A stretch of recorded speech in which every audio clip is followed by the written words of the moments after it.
खुलुमबाय बड'लेण्ड पाब्लिक रादाब नायगिरि नोंथांमोनखौ बरायबाय। गवालपारा जिल्ला बर' आइजो लिरगिरि गौथुमा सा सानजा भारतनि लाइमोन लिरगिरिफोरनि थाखाय गिबि खेब आंगुबै हरेश्वरी हाज'वारि लाइमोन थुनलाइयारि बान्थाखौ मनुपारा आमजङा गवालपारा जिल्लानि लाइमोन लिरगिरि बिरखां दैमारिनो बे बान्थाखौ होनो फोसावबाय। बिरखां दैमारिनि जोंखौ जिनाहारि दा खालामसै खन्थाइ बिजाबनि थाखाय आंगुबै हरेश्वरी हाज'वारि लाइमोन थुनलाइयारि बान्थाखौ होनो फोसावबाय।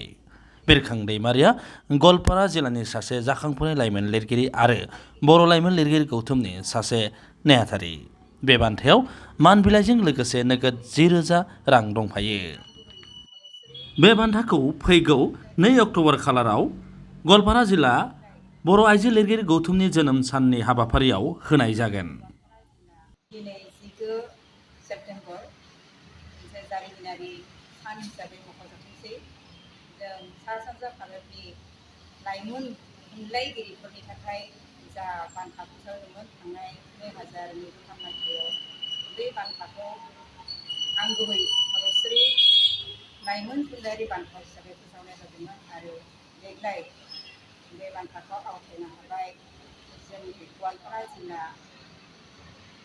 हालामनि मनुपारा आमजङा गामिनि लाइमोन लिरगिरि बिरखां दैमारिया बिथांनि नैबे बिजाब जोंखौ जिनाहारि दा खालामसै बे खन्थाइ बिजाबनि थाखाय बिथाङा आंगुबै हरेश्वरी हाज'वारि लाइमोन थुनलाइ बान्थाखौ आवथायनो हाबाय।